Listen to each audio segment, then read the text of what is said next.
one jersey. It's so fitting that the name of the song for Worlds last year was Heavy as the Crown, because by God, it is, especially if you've worn it 2 years in a row. I really appreciate, as we move into the draft here, that the first ban on blue side here is the Xin Zhao. You know, you could ban the Azir away from Faker, that's also a given, but the fact that Owner gets it first, I feel like at this point is incredibly warranted. The Vi and the Gwen will be taken away here on blue side, no surprises, but will they leave Morgan? The Jace becomes the last question, especially now that the Kalista ban was just given for free here by Bro. I actually love a Kalista ban on blue side. I actually think this is much better, because being able to get Kalista Renata together, for example, as an answer to whatever first pick comes out from Bro, can be very, very strong. So instead, you just eliminate that as the option, and you will be able to get Rumble or Jace, guaranteed, at this point. So Talia going to be banned away from Closer. Intelligent ban, but I think Jace feels like a no-brainer here, right? It's a pretty easy pickup. As much as Morgan would love to play Renekton, I think... oh, that's a good point, actually. Maybe he just rumbles. Well, he does rumble. Huh. And the matchup here is pretty strong for the Jace, especially in the early levels, to get lane pressure there. Doran can just counterpick the Jace, but will they trust him with that strong side pick? I think that's the question that Bro is asking right now, saying, I think Morgan can handle Doran's Jace with this Rumble. The Rumble's an incredibly strong pick in general, as Owner's Lilia has also been so big this season. Oh, yeah. And Faker's just going to guarantee he can get a strong mid lane champion in this meta. The Victor's often banned away from him as the series goes deeper. Just going to take his chance to pick it up here now with the Skarner. Skarner, I think, is a little bit of a trap here. I think Owner has been relied on to not only set up plays, which Skarner definitely can do, but also do some of the damage. It's been his Xin Zhao, things like his Neferi that have looked incredibly good. Ooh. And it opens the door for this. This is what I was worried about, because you lock in a tank jungler, you're not going to be doing, you're not going to have a lot of pressure in a 1v1, so that allows Humbug to just be like, I'll play Sedge. Yeah. And then the Yone comes in alongside it, and this topside core for Bro is terrifying. It's pretty incredible when you get the Rumble and you're also able to pick up the Yone, because you know Faker also is not our best Yone player here in the LCK. Doesn't play it very often, and when he does play it, sometimes it leads to suboptimal situations. So I do like that they decide to grab Rumble first, then get the Sejuani rotation here since Owner didn't take it. Now Guma gets Varus, and I wonder what they'll ban here, because this has been something that's driving me crazy, but I guess we're going to have to accept it. In the LCK, Israel is considered a counter pick to the Varus, and I guess that T1 will probably ban it. They do also ban the Kai'Sa, interestingly, here. And you can get a lot of prio with this Varus lane, depending on, you know, if you ban the Ezreal away here, and you regardless of what you face, you're probably going to win that lane unless Bro have something crazy prepared. You play well in the mid lane with the range advantage you have over the Yone. You feel good about that too. Misfortune, another champion I think that is warranted here to ban. I do like that the Jace is taken away. It went really deep into the draft before they locked it, but I think at this point it's 100% required. I'd agree. I wouldn't mind a Renekton ban here as well, just because Doran looked great on it in their last series. Has a lot of power throughout the game now with the buff to the Dominus, making it kind of like a moving equalizer. Yeah, I agree with you. I think it's the best ban for the situation. They'll take away the Alistar instead. And Keria is extraordinarily good at Alistar. Does make a whole lot of sense. Kind of feels like it came out of left field. But now Apollo can feel free to go towards Rel. And honestly... I mean, maybe they just take Rel away here. Yeah, I wouldn't mind it, but Keria wants counterpick. Yeah, right? I mean, if you want counterpick more than denying the Rel when Alistar is banned, you definitely do that. As this is definitely not what I expected, but it's a classic response to the Rumble. Remember, before Rumble got nerfed multiple times when Aurora was released, she was very commonly played in the top lane as an answer. The other answer in terms of AP top laners is the Galio that we've seen quite a bit, but this is a little bit more of an aggressive option here, and it still does, of course, leave that counterpick for Keria. In terms of engaged supports here, you know, you're looking at Rel, you're looking at maybe Leona. Question is really what the AD carry is going to be, and it looks like Jhin is going to be the option when you have a strong frontline and strong long-range engaged tool like the Yone. This makes a lot of sense because Jhin can follow up very safely away from the Aurora, away from the Skarner. And Rakan is what they're going to opt for. I'm actually kind of okay with the Rakan. I think there's a little bit more lane presence, I guess, into something like a ranged support, but that's not what Keria is going to do. He's going to make Rakan's life as awful as possible by picking the Poppy, and knows what this guy's capable of, and when he's the one that can dictate what's going to happen in team fights, T1 generally have a good time. But on paper, Bro's draft looks good, and we'll just have to see how Polo plays around it. He's had an uptick in his performance, and that's going to need to stick around if Bro are going to win this game number 1. Let's get into it. 소환사의 협곡에 오신 것을 환영합니다.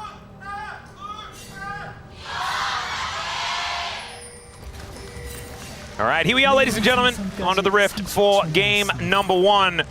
We'll see who's going to be able to walk away with the victory. Will the Giga Chads be able to topple the Titans? That is the question. They do at least have Blue Side. Blue Side has been very powerful here, but as we can see, the resulting draft isn't necessarily massive draft gap outside of the fact that the top side is going to be very, very strong here for Bro. And I think their early skirmishing is something that they'll be able to play around. They have been able to go toe-to-toe, even with their difficult strength of schedule in the early game. Yeah, I do agree with that. The good old def thumbs up, you love to see it. That's kind of been the whole thing about our East Side teams this season, is that the laning phase is not a problem. It's what happens after that. It's what happens when we get to objectives. It's what happens when more experienced teams, our veterans who are mostly on the West Side teams, or more successful veterans, because I'd call, at this point, Morgan and Closer veterans, what they are able to do together or what they're not able to do, what they try to do and fail to do, which leads to, you know, sometimes we see flips on the second grub fight that opens up games disastrously after you had such a great laning phase, or even after you got like a duo kill in the bottom lane, but then you messed things up on the top side. So see what Paulo can get done on this Rakan, just trying to be annoying right now. Yep, the good old point-blank Gleaming Quill. You're going to land that one. As Gumayushi has a pretty good win rate on Varus. As we know, this guy, yeah, I mean, this is his champion. World's objective steals, etc., etc. There's so many things you could say about Guma's Varus. Yep. And none of them are bad. As Paulo still standing forward. Actually doing a decent job here as Closer going to tank a death ray, and Paulo is going to straight up miss the grand entrance and everything else. Got a flash out of Guma though. Yep, that is certainly a good move. Didn't even notice that, Wolf, so I'm glad you picked that one up. I would have seen it at the end and been like, hang on, why is that flash on cooldown? Yeah, I mean, it was a nice flash there from Guma. Really a lot of pressure being put on from Paulo before level 2 gets hit from Keria. That's the window you have to get a flash, and he's actually able to just eke it out barely there before Guma and Keria hit that level 2. Yep, so actually I had completely the wrong tone. It's a huge win for Bro on the bottom side. Oh, it's all good. I mean, it's a whiff, technically speaking, for sure. Is Faker is getting a lot of value out of this mid lane too, Atlas. You know, obviously in the early levels, you know, the Victor is just going to be able to press Q and E and annoy Closer repeatedly.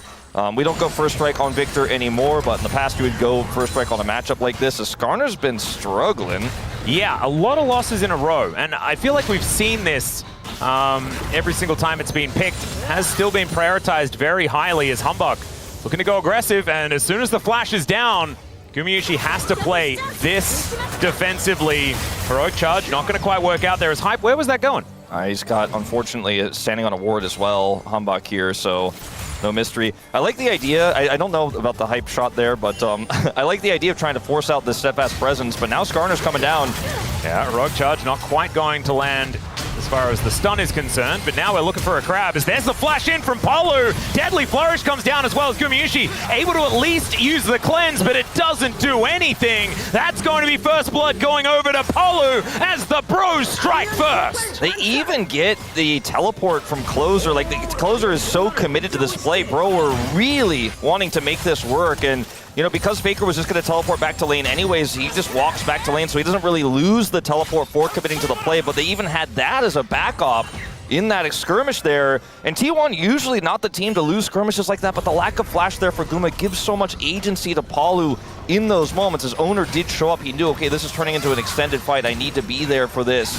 But unfortunately, Guma was cut off there, and T1 got a little bit split. Really aggressive plays from this Rakan, making it look like the Poppy isn't a counter. Yeah. With how much tempo they got early. Yeah, playing around some cooldowns really, really nicely here. As it looked like Humbug was in an awkward spot. Yeah, Keria pushes him into the wall and then actually is kind of cut off from Guma. The only way he could rejoin Guma is if he flashed the wall instantly, and by the time this happens, he can't get in there. There's no peel for Guma whatsoever, who doesn't have flash, and he is just going to get run down.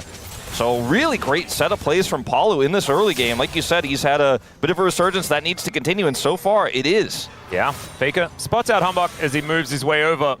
But it is going to be Dragon spawning first. T1 with a lot of vision control. But Polu able to move in towards Faker here. The Flash has to respect the Rakan, and Polu is on the warpath today. Yeah, he's the Flash burglar. He is. He's got 2 already, and we'll see if they can make a follow-up gank happen now onto this immobile Victor. Faker not going to be happy with that one, but again, Polu making the plays. I didn't like this Rakan pick just because I thought it was going to be so easily shut down in team fights, but he's already getting value with it in this early game. Yeah, and honestly, the bros have been pretty good at that, you know, setting up for these early games. And we'll just see whether it's going to be enough to actually get them into a late game that's going to work. Because remember, this is Faker's Victor. He doesn't do things necessarily in the early stages. He's all about just winning the game as that continues. So the laning phase isn't quite as impactful as the amount of just raw damage he does from mid to late. And that's what Victor has always been kind of known for. The one big question mark here is Doran playing Aurora. And I was a bit curious, right? Because Aurora doesn't feel like a Doran champion. No. He has played it one time in his career, and it was a win. Do you know who he played it against? No. Okay. But I can theoretically find out. I was just curious if there was any additional context there. But I also don't associate him with the pick, as Hype gets his full shot here. Yeah, it's going to be working out. But you can see Gumayushi also down relatively low. He has? Okay, he has to hit this. All right, Polu going to be diving in. Carrier turns up, and that is going to nullify the aggression. Hype had barriers, so you know, continuing that further without any help would have been potentially a big mistake from Guma, but Carrier was coming over. And he does, of course, hit his abilities, forces the barrier out of Hype, so Hype can't continue to chase after the reload. And triple grubs being picked up here by Ona in the early stages of this game. Traded for a Dragon. Next one going to be a Cloud. So Earth, Wind, and Fire? Yeah, I think it's probably going to be Infernal. The amount of Earth, Wind, and Fires that T1 gets just in general, often it is Cloud Soul for T1, but they just get a lot of just those Dragons in particular. So I think it's highly likely that we get a Fiery Rift, which I think is very fun. Lots of Blast Cones, and we have Valdez with us here today, and that is very important. He loves a good Disengage Cone. Yeah, there's a lot of power for T1's comp, especially if they have Infernal Soul and even additional stacked Infernal Dragons, just the Elemental Drakes themselves, for very strong burst damage for this Aurora, tons of damage for the Varus and the Victor.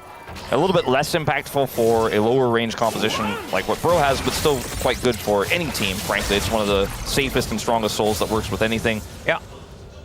Could also be Hextech, but you know, it could also be Chemtech. Yeah, or Ocean. Yeah, we listed all of them, but I'm feeling like it's either going to be Infernal or Hextech or be Hyped, or it's going to be Chemtech. Ocean is, you know, we'll be like, whatever. Yeah, it really is. We've got some, it's either going to be incredibly cool or just not really a thing that 50-50. we care about at all. Yeah, it's a tough one. As Ona, he's looking to make his way in. Hype and Polu moving pretty far up here as Chains of Corruption going to lock down this Rakan. He's able to grant entrance though, and that gets him to safety. So they press a lot of buttons. They do get a flash out of Hype, but it was a bit of an investment there as well from T1. Yeah, Guma had the flash to set that up with the Chains of Corruption, and I guess Owner thought the only way he can lock them down after watching the replay is to flash for the Impale, and he didn't want to commit to it, so decides not to use the Impale at all. And so Polu just walks it off. Didn't have flash, didn't need it. Now he's got it back up. Yeah. Did have to heal, of course, to help build that distance, but well handled there by Bro, because it looked like that was a big overextension that was going to be very, very aggressively punished, as Hype's going to hold the wave in an awkward spot here for Guma as well, who now doesn't have that flash. Love to see moves like this. Yeah, that's not going to give them a whole lot of tempo, but this lane is in a bit of a rough spot. Hype able to farm very, very comfortably. And Closer and Polu setting up here in this mid lane to try and get around the enemy jungle where they can. Closer able to get a little bit of damage onto Faker here. Jungle is behind here for Owner, so you know, Hambak could either try to go for a gank bomb side or try to be aggressive here with Polu as Owner finishes this clear, and they're going to come up and look for this. Yeah, that is going to be the camp secured by Owner. Organ here as well, and luckily for Owner, he just got the clear before they show up, so he's not going to be under too much threat. Yeah, Gravity Field going down here as Carrier shows himself in mid lane. Might mean that Morgan can do something towards that top side. You can see CS relatively even between the Rumble and the Aurora. Guma falling a little bit further behind in CS, but nothing too crazy here in the bottom lane after that freeze towards the turret. as Keria is looking for some deep vision. So you can see there's a lot of vision around this dragon that does spawn here in 90 seconds. As the focus for Bro has definitely been more topside here for the second objective. Second Grubs is where they have all their control and where they were playing around Owner's Jungles. Here comes Keria. Not going to quite find the target, and it's Gumayusi that's turned on here. Chains of Corruption are fantastic, though. It's Hype just getting melted by this Varus. TP. And Polu can't actually get in there to get the damage done. Faker turns up just to save his AD carry, and Closer not going to be able to do anything because there are 4 members of T1 in this bottom lane. The Impale and the Yone is delivered on a silver platter to this Varus. It looked so good at the outset, but it does end up being T1 playing it better. Faker is there for the cover, and Closer comes in, trying to salvage the play, trying to get that kill on the Varus, but Guma is totally fine. He dies for it. T1 walk away very happy and start to take a significant gold lead here. In the meantime, though, the Grubs are taken by Hambach at least, so Guma doesn't have flash. Keria's seen here, and so when the Keeper's Verdict comes through, he just whips it as Paulo engages at the same time here onto Guma, but the Chains of Corruption keep him at bay, and Hype is just locked down by Keria. He can't actually follow up and hit the damage onto Guma to finish him off, and Closer realizes, okay, I need to come and salvage the situation, but Faker had Prio. He was already on the roam, and unfortunately here, there is just no way to get out here for Closer. Just too much lockdown. Owner didn't use his ult, so can use it to make sure they guarantee the kill onto Yone. Yep, beautifully done. Some flashes invested, but I think you'd say absolutely worth here as Closer looking to take out some of his frustrations on Faker's bone plating, and will be able to do so. But not too much going to occur here. And one thing that I wanted to talk about before all of that action broke out is the fact that Gumayushi's actually playing the on-hit variety of the Varus. It's not necessarily his bread and butter on this pick. But now he's in a great spot this game. Hambach not so much, as now he throws out the ulti onto Keria. Chains of Corruption comes down. 3-man knock up there from Polu as the equalizer is actually going to burn down Guma. He's not going to offer too much more, but Doran, he puts them in the circle, and now Morgan's just trying to barbecue T1. The curtains have been called. So much value here from the Jhin as Morgan continuing the Flame Spitter. And Keria, with that steadfast presence, the flash forward, and Closer just wishes he still had the ultimate, but he doesn't! And so T1 will limp away with these health bars so extremely low. Wasn't looking the best in the early laning phase, but Keria has been so phenomenal in these last few moments, locking down Hype in that fight to save Guma, saving Faker in this moment. Massive knock-up from him in the fight as well to stop the follow-up. How did so much no one die? Crazy that nobody dies. Do you watch this breakout at first? It's like, okay, Closer's got maybe an angle here with his ultimate. Maybe if we set something up with Hambach's ult, we can really look for a big fight here. They find Keria. Closer coming in. The TP is coming over as well from both top laners. Morgan's equalizer here hits Guma as he gets caught by the Deadly Flourish, but he doesn't really care. The front line is being lost here by Bro. And of course, with no ultimate left, Closer's going to find this very awkward to re-engage. He pushes the wave instead while the ult comes out here from Hype. And I think that's why nobody dies. I think if Closer goes in with Morgan here, they could probably secure a kill. They were a little bit disjointed on it, and the Keria says, no, stay away from my mid laner, and denies Closer the play, almost guaranteeing a kill there for Faker as well. Yep, Closer just got denied anything in that fight. I think as if that Yone manages to get a big ultimate, that is so good for Bro. Instead, it is T1 able to limp away, now with a bit of a gold advantage there as well, as they take down the dragon, and obviously it's an Infernal. I mean, we knew this. Yeah. We knew this. Has to be the Earth, Wind, and Fire. And T1 now just going to be able to shove some waves in here. Even on the dragons, even on the Grubs, and the gold is within 200. Something like that. It's such a close game. It's a really close game, and I do think that even though T1 have incredibly strong late game with the Aurora side lane pressure, Victor scaling, and Varus with his on-hit build into the Sejuani, he's going to be feeling really comfortable. He also has Cleanse, so he's going to be pretty safe later on. I like T1's late game, but I don't think that it's a safe enough situation here yet for T1, because there's still a lot of power in these mid-game fights with Bro's composition. They definitely could pull ahead. And this is an exciting one. Definitely turning out a lot closer than I thought when I saw that Rakan lock in. Absolutely. And I think that things are going to get harder for Rakan as the game goes on, right? Like the ability to fight when there's not a Poppy is going to become less and less. But still, we've seen that Bro have been able to navigate these fights relatively well. I think so much is going to be on Hambach and how much they can get summoner spells out of the damage dealers of T1. Oh, there's a control ward here. Doran could just die if they commit to the dive. Well, Closer's going to be backing away now, looking to turn it as the Glacial Prison comes in. Doran throws down the ulti and is going to be able to stay alive. There's no minion wave, so they don't commit to the dive. Closer had an ult angle there, but was scared that the turret damage was going to be too much. They get Doran's ult, but that's it. Still, Bro just testing, you know, finding angles. As Faker here towards the top side, putting pressure onto the Lord. And Morgan doing okay right now, as you can see, is actually ahead by a wave over Doran on this Aurora. Both of them have their first items completed.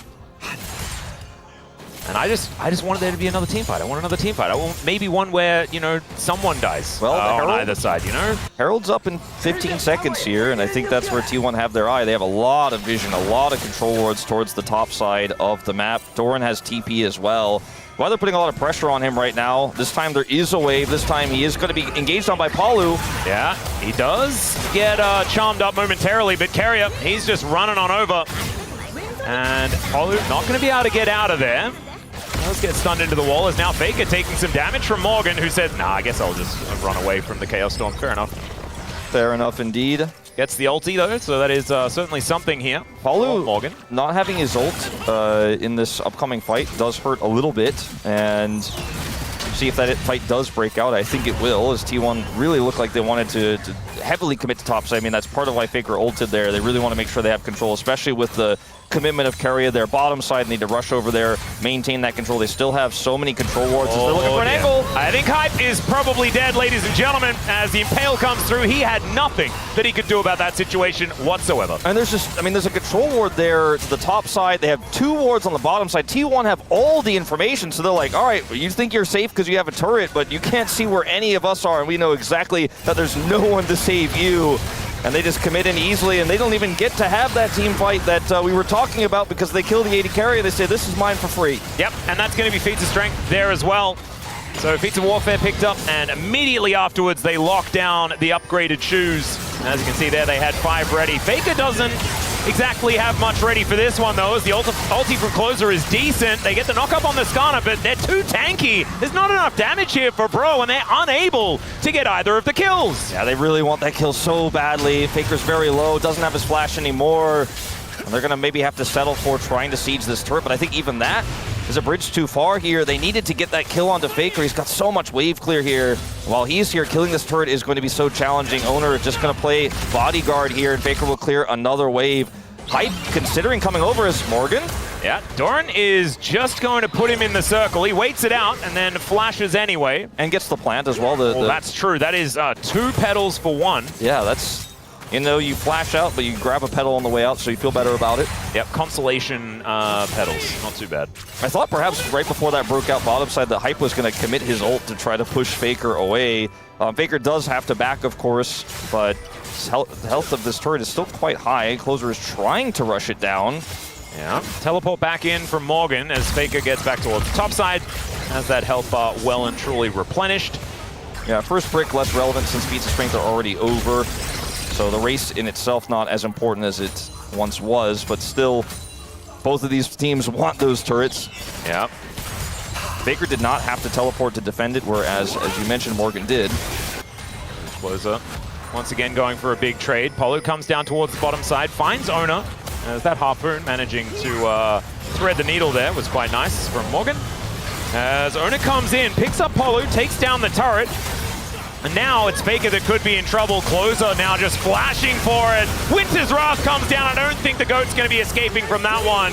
And meanwhile, on the bottom side of the map, Doran is melting. Morgan would have really loved to have his flash back available, but he does not because Doran put on that pressure before, so he will survive. That's Hype and Gumayushi just facing off in mid. It would have felt way better for Bro if they got both of those kills while trading the turret, but getting one still feels pretty nice. They've evened out the gold here as Carrier once again playing on this brush. Hype is going to be the target. Guma has ult. Carrier does not have Hex Flash though, so a little bit tough to pull off. He's got the Blast Cone, however. Yeah, I've seen this before, ladies and gentlemen, as Humbug is moving over, does find Carrier, who doesn't manage to quite stun him. A Steadfast Presence gives him the extra movement speed so he can make his way out. Morgan in an uncomfortable spot here as Faker's going to turn up, and with Owner there as well, Bash Bros back at it again, pushes him into the gravity field. That's gorgeous play here from the T1 jungler, and Morgan nowhere to go. Decent little knock up there from Polu, but I just don't think they've got the follow-up. As meanwhile, Carrier has discovered Humbug, and then he gets closed in on by the rest of T1. The level of coordination just so much higher here. And T1 just has so much more vision. I want to take a look. I mean, actually the control ward, or rather the ward score, or vision score is the same basically between Keria and Palu, but it just seems like T1 has invested so much more in control wards, and they always see more. They always have these angles. Faker can't make that play if there isn't a teleport location for him to go to. Speaking of Faker, we're going to go back to this, but Otacon is being taken alive, uncontested off of those kills here. So T1 are going to get that one. But anyways, Faker does end up getting collapsed on here. Not sure how Doran got so low in the bottom lane, but I guess we're not going to watch it since he didn't die. But over here, you know, Faker just TPs in. Morgan is way too far forward. Faker actually wrapped around behind him here, and then they have the faster rotation. And as you mentioned, the teamwork, the coordination is better. Keria here on the catch at the end, as well as Guma rotates over, as Hype is nowhere to be seen. Just pushing in the mid lane. He's a Jhin. You know, it's tough for him to get over in situations like this, but T1 are very well aware of that. And it's a great teleport play from Faker. They get the Otacon off of it, and they're back in control, 1,000 gold ahead. Yep. The power of information there, Wolf. Hype just, he couldn't walk in case they were waiting, and then he would have just died. And so now should be an outer turret being picked up here by T1 in mid lane. Carrier getting chased down by Closer, but I don't think he's too worried about it. And Owner is there. This health bar on the Skarner is getting a little bit absurd.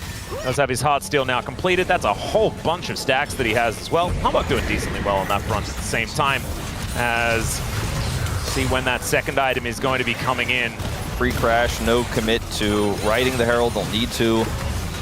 And Humbug wants to maybe try to get an exit ult here, but he's not going to be able to find one. And he's just busy clearing all of these wards. Look at so many, there's so many wards for T1 this whole game around the objective they want, but now that they have full control, they've got wards on top, bottom, mid, you name it. Morgan can't be here. Yeah, there's the flash heroic charge. That'll set up the kill onto Morgan. He does manage to get an equalizer down, but it's just onto the minion wave. You really didn't think that Bro were going to be fighting for that one, but T1, they're going to be fighting. Turret is going to fall down though, and that means that Owner is not going to be tanking up any damage at all. And T1, they got exactly what they came here for and more. When you start winning fights off of the enemy team trying to clear your vision, that's how you know you're really in control. As Faker, yeah, really not. Charmed up here, fair bit of damage as Humbug, he's coming in as well. But remember, it's just a withdrawal that they're playing for, and they're not even going to get that. Not even a flash. Yeah, Owner coming on over, and he's going to be able to make it out.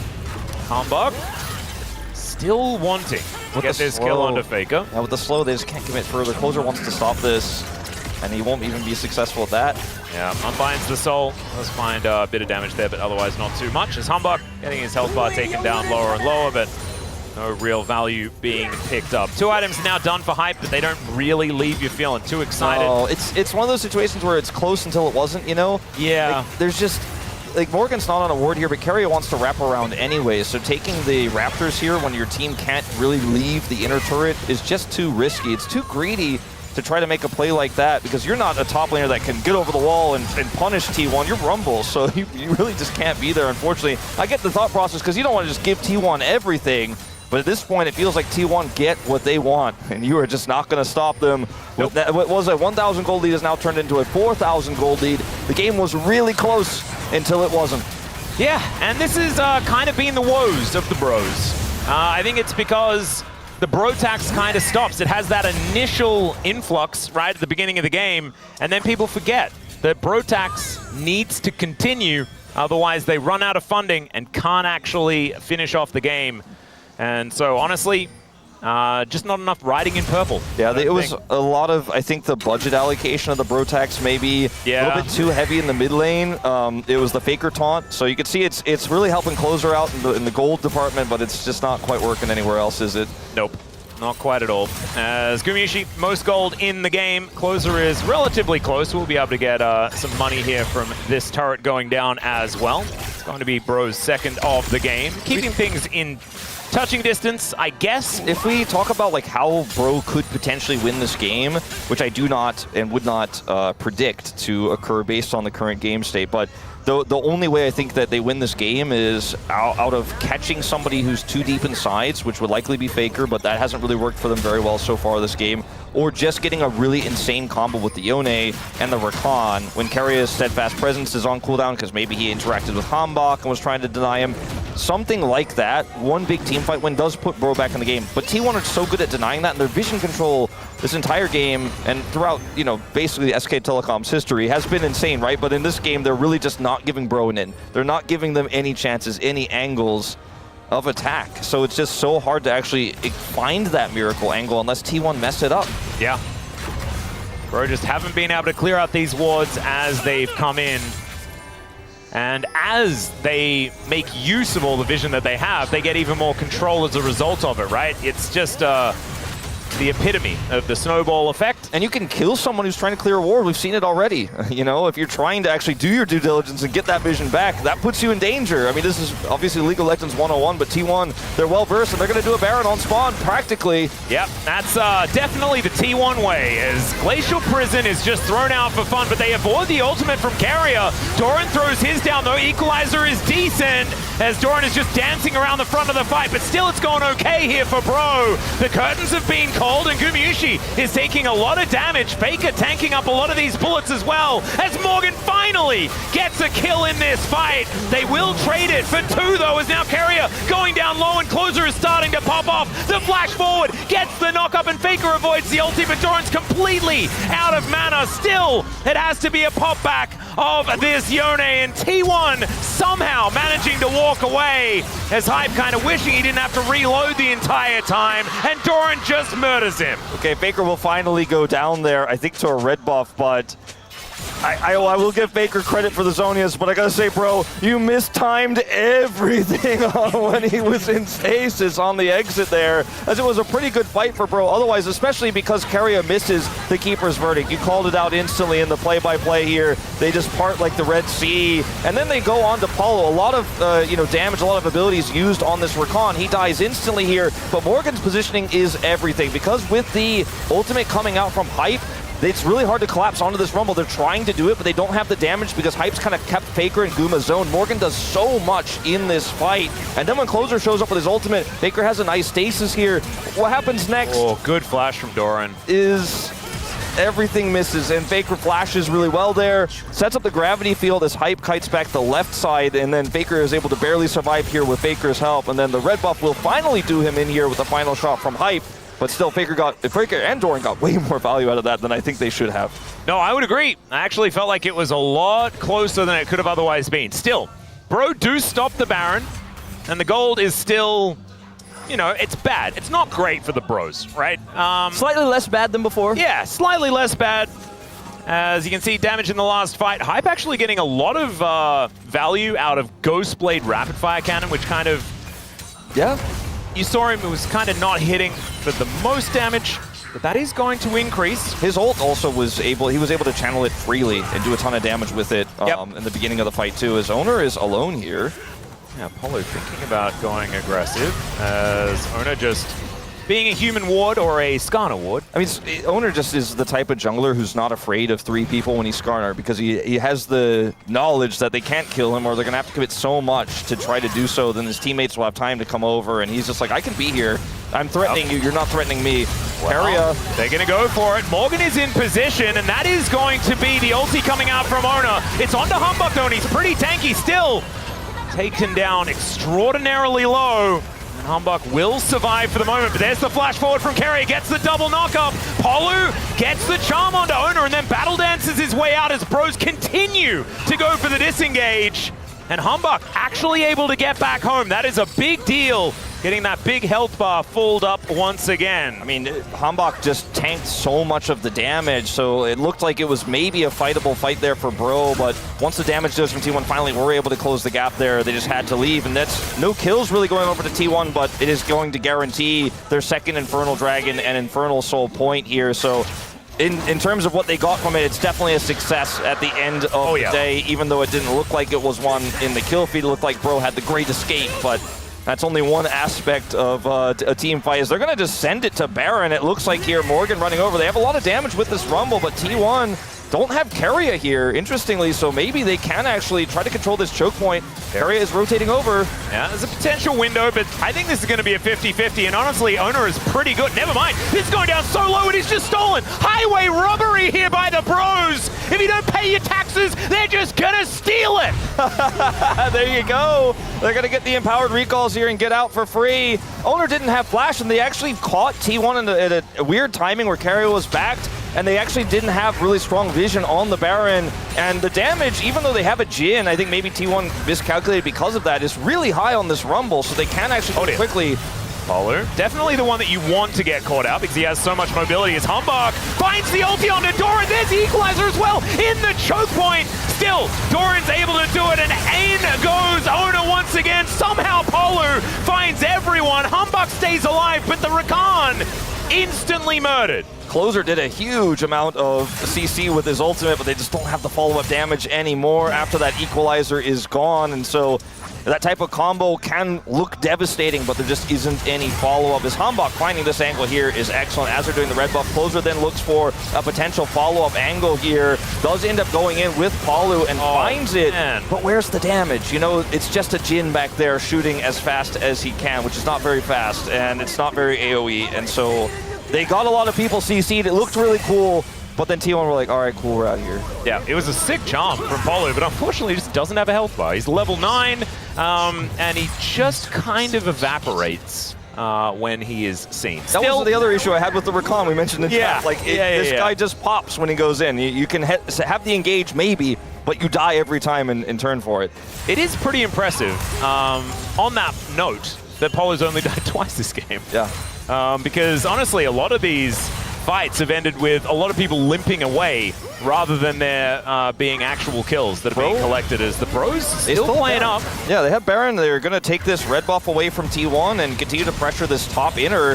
Yeah, there's the ulti straight on to Doran. Out goes Closer though, as Humbug looking to go aggressive as well. Owner moves in as the equalizer goes down and actually just destroys the Aurora. Once again, Owner is going to find Humbug though, as Closer finding a massive angle, gets on top of Gumayushi. He threw down the ulti, but it didn't land onto the Yone. Still, Guma will survive, and Morgan is barbecuing the entire team. There's the fourth shot from Hype as he takes down Keria, and now the Bros might be able to get some meaningful damage onto this inhibitor turret. I can hear D-Gon from here.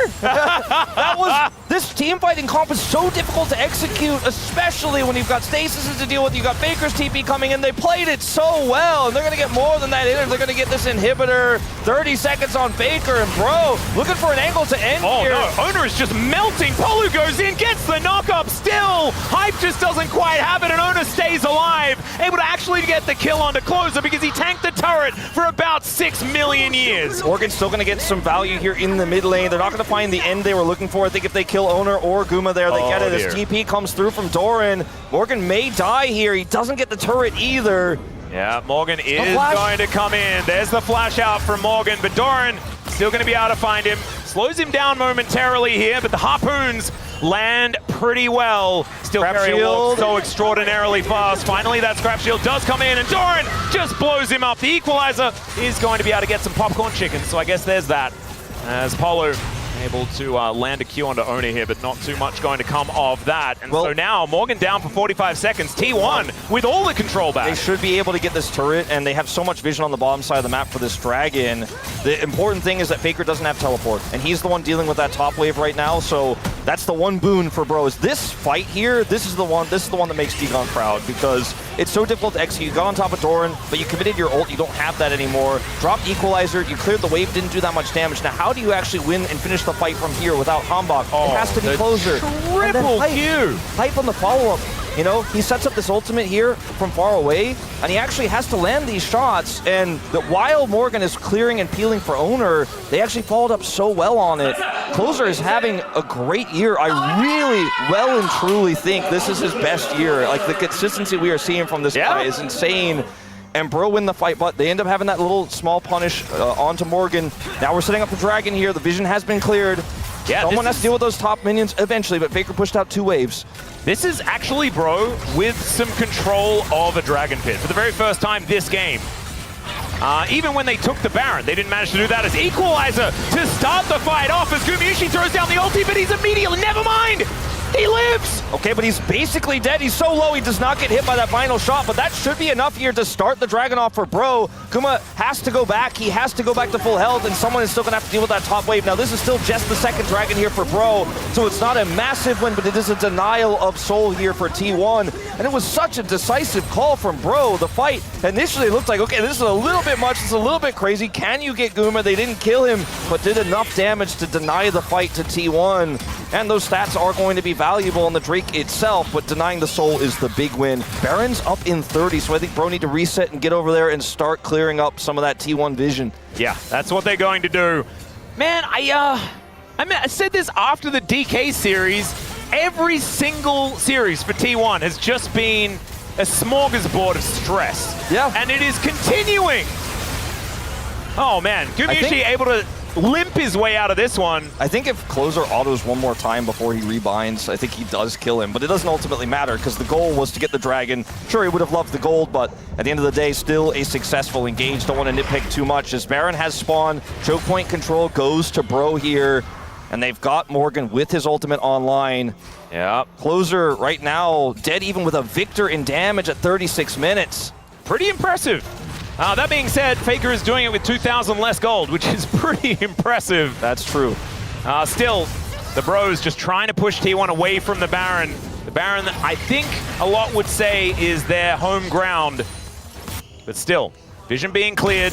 And I think if Bro actually have the setup, right? If they're able to be the ones that strike first, they are so incredibly scary, especially in these choke points that Morgan can really capitalize on. I mean, Hype does have 4 items, has his IE, but still not the best AD carry for rushing a Baron down. I think they're going to have to do more to T1 to actually start this realistically, or they're just going to have to force a turn. So I don't think they can ever burn this before T1 get in. It's just not going to happen. Hype holding the choke here, control wards down. T1 trying to find a straggler who's trying to get a little bit too far deep in that choke point. And the inhibitor is respawning soon. That's one thing that Bro still has, but isn't going to have for much longer. Faker's done a great job of cleaning up the wave. The reset did come through there from Carrier, so he's not going to be here with the Keeper's Verdict. Can they keep Owner out of the pit, though? That's going to be the question as they avoid a lot of Doran's damage, and that is significant. Because if he lands a combo, then someone is half dead. That's just kind of how it goes. Speaking of half dead, Carrier is going to have to walk out of that one, unable to throw his buckler around all that effectively, but still the Baron T1 lost continues. That inner turret as well in the meantime. So something small, but still significant. Morgan, really good positioning here to control this choke.